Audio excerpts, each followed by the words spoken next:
अस्सलाम वालेकुम वरहमतुल्लाहि वबरकातुहू। आज हमारे पास वार्ड 5 साबिक उम्मीदवार मेंबर कैंट बोर्ड जनाब साजिद भट्टी साहब, जो कि आज यहाँ पर तहरीक इंसाफ का आगाही मुहिम आज़ादी मार्च के हवाले से कैंप लगा है, इसको ऑर्गेनाइज़ कर रहे थे। खान साहब को चूँकि कुछ देर पहले गोली लगी है, तो उस और सेनेटर फैसल साहब को भी गोली लगी है, उस हवाले से भट्टी साहब का क्या कहना है तहरीक इंसाफ के रहनुमा का, तो हम भट्टी साहब से पूछेंगे।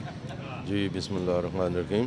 सबसे पहले तो मैं आप दोस्तों का बहुत शुक्रगुज़ार हूँ जिन्होंने हमें कीमती वक्त दिया, और उसके साथ ही मैं बहुत पुरज़ोर मज़म्मत करता हूँ कि जो कमीनों ने हरकत की है, हमारे खान साहब पर अटैक किया है, तो वो उनके लिए ये एक मैं मैसेज छोड़ना चाहता हूँ कि याराना सनाउल्लाह बाज़ आ जाओ अगर, और दुआ करते हैं कि अल्लाह ताला उनको जो है ना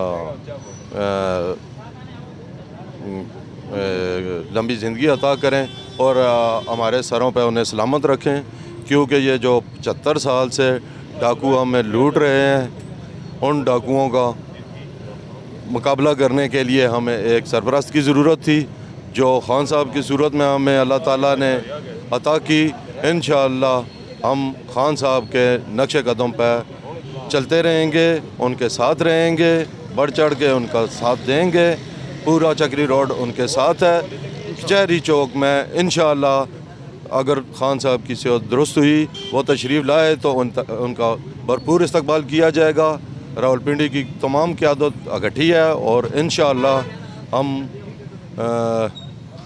कचहरी चौक में ये साबित करेंगे कि रावलपिंडी खान साहब के साथ है। बहुत शुक्रिया।